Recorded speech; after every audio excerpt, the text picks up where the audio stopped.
With the Nepal Rashtra Bank making preparations to introduce the monetary policy tomorrow, Governor Mahaprasad Adhikari has said that the monetary policy for the fiscal year 2023-24 would be issued in line with the budget policy. Governor Adhikari has also informed that the monetary policy would focus on achieving economic growth, controlling inflation, and increasing loans in the productive sector. Good evening, I'm Abhyuday Shrestha, and these are the headlines of the hour.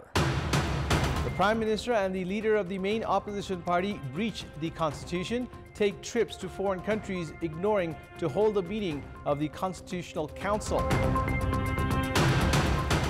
Legal provision to have mandatory 2 drivers in long route vehicles violated. Traffic police ignore implementing the rule. Travelers compelled to take risky journeys. The Nepal Rashtra Bank makes preparations to introduce the monetary policy tomorrow, plans to disperse loans to productive sectors. And England edged past Haiti 1-0 in the FIFA Women's World Cup. Japan thrashed Zambia 5-0, USA blanked Vietnam 3-0, and Denmark defeat China 1-0. Minister Pushpakamal Dahal departed for Italy today to attend the United Nations Food Systems Summit. Premier Dahal will be participating in the summit that is scheduled to be held in Rome from 24th to 26th of July.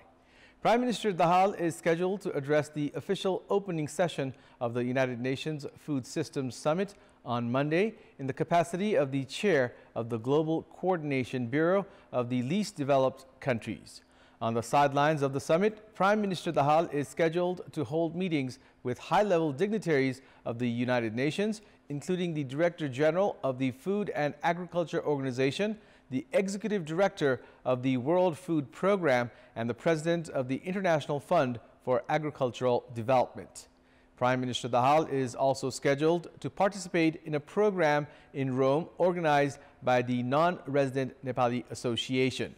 The 13-member delegation led by Premier Dahal includes Minister for Agriculture and Livestock Development Beduram Bhusal, Foreign Secretary Bharatraj Paudel, and members of the Prime Minister's Secretariat Ganga Dahal and Ramesh Malla.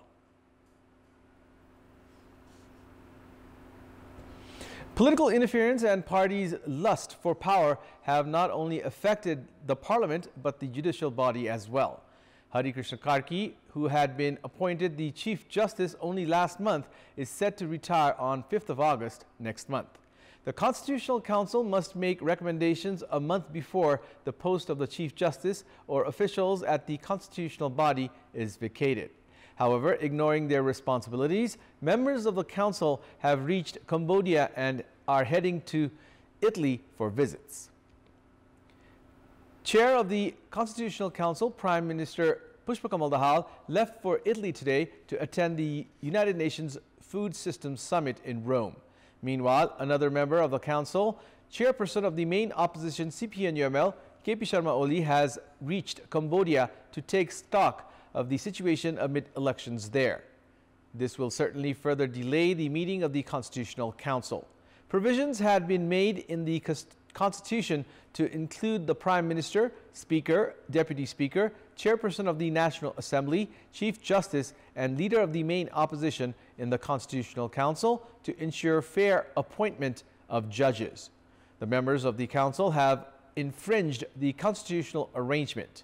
Former Chief Justices opined that new laws should be formulated to take action against those who have failed to abide by the regulation. In our Public Voice segment, today we have asked people in several provinces regarding the delay in appointment of judges at courts, which has been causing delay in justice delivery. Let's take a look at what they had to say.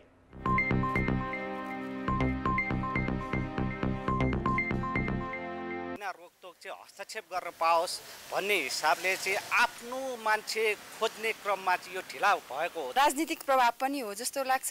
न्यायाधीश मात्र नभइकन त्यसको हरेक क्षेत्रमा समस्या परिरहेको छ र यसले न्याय क्षेत्र पनि अछुतो रहेन। कानुन व्यवस्थाबाट नियुक्त भएका जुन न्यायाधीशहरू थिए उनले चाहिँ न्याय निरूपणमा चाहिँ अलि प्रक्रियागत गर्न सकेन, दक्षतामा कमी कमजोरी देखियो भन्ने खालको कुरा जुन सुनिन्छ हो। सो कारणले गर्दा राजनीतिक र आपसी खिचतानीको कारणले एक आपसमा कुरो नमिलेरै यो यो न्यायाधीश नियुक्ति नगएको होला जस्तो लाग्छ मलाई। नियुक्तिमा बढी राजनीति भएको कारणले राजनीतिक छवि नभएको व्यक्तिहरूलाई नियुक्ति गर्न नसक्दा चाहिँ यो न्यायाधीश नियुक्ति अझै पेचिलो बन्दै गएको छ। न्यायालयप्रति राजनीतिक दलको खासै ध्यान नगएर हो मात्र नियुक्ति हुन सकेको छ। न्याय परिषदको बैठक नै बस्न नसक्नु चाहिँ यो मुख्य कारण हो। राम्रा मान्छे भन्दा हाम्रा मान्छेलाई काखा चेप्ने प्रवृत्तिले गर्दा A female was shot dead at Belahi Toll in Dhanusa district this evening near the Nepal-India border. The identity of the woman is yet to be ascertained. More details to come. As per Article 104 of the Transport Management Act 2049, all long route vehicles must have at least 2 drivers on board. Traffic police that have been given the responsibility to carry out monitoring claims of strict implementation of the regulation, which contradicts with reality. While monitoring 6 long route vehicles that were headed to Kathmandu from Jhapa and Biratnagar in the east and Nepalganj and Dan in the west, 2 drivers on board the public vehicles were not witnessed. On the way, another driver replaces the one driving the vehicle to prove to the authority that the rule is being followed, while some drivers set their long journey by paying fines for not abiding by the regulation. The authority strictly implemented the provision of having 2 drivers on long route vehicles since the past 5 years, citing increase in the number of accidents due to fatigued drivers. Likewise, as per the Act, long route vehicles must mandatorily take a half-hour break in between every 4 hours. Journeys in public transport have remained dreadful despite the formulation of the laws to minimize the risk of accidents and to ensure reliability on public transport due to its feeble implementation. It's time now for our segment Public Pulse, where you text us with your opinion. Public Pulse. But before that, let's take a look at the results from yesterday's poll. Yesterday, we had asked you, what could be the reason for the inability to arrest the main culprit of the gold scam? 87% voted for A, political cover, 9% voted for B, nexus, and 4% voted for C, feeble investigation. Here's today's question. Why has the provision of having 2 drivers in long-distance vehicles not been fully implemented? Your options are A, lack of monitoring, B, vehicle operators' high-handedness, and C, compulsion of drivers. The voting is on. Type NEWS, select your option A, B, or C, and send it to 34001 to share your opinion with us. The Nepal Rashtra Bank has made preparations to introduce the monetary policy tomorrow.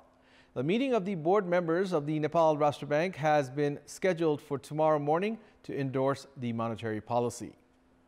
The Nepal Rashtra Bank has said that the monetary policy this year will target releasing loans to productive sectors. During the meeting of the Finance Committee held last Wednesday, Governor Mahaprasad Adhikari informed that the monetary policy for the ongoing fiscal year would be implemented with plans to control inflation and manage the productive sector. The Nepal Rashtra Bank opines that the major challenges in maintaining financial stability are revival of the national economy, inactive loan, and increasing illegal trade. Meanwhile, the private sector has been urging the government to scrap the prohibition of taking loan of more than 12 million rupees by an individual in the share market and reduce risk on loans on real estate, share, and vehicles from 150% to 100%. Former officials of the Nepal Rashtra Bank have suggested that the monetary policy must not be introduced to serve interest groups. It's time now for the sports news. Sports news. England produced a lackluster performance against tournament debutants Haiti in their opening match of the Women's World Cup, but held on for a narrow 1-0 victory. Host Nepal have been placed in a comparatively easier group for the upcoming SAF Under-19 Championship. In the draw carried out at the SAF headquarters in Dhaka, Bangladesh today, Nepal have been placed in Group A. Nepal will face Pakistan and the Maldives in the group stage matches. India, Bangladesh and Bhutan have been placed in Group B. The 5th edition of the SAF Under-19 Championship will start at the Dasrat Stadium in Tripureshwar from 21st of September. The tournament, played in under 18, under 19 and under 20 formats, has been won by Nepal and India twice each. India are the defending champions of the SAF Championship. The previous edition of the tournament was played in the under 20 format. Nepal are hosting the SAF Under 19 Championship for the second time. Nepal had won the tournament at home in 2015.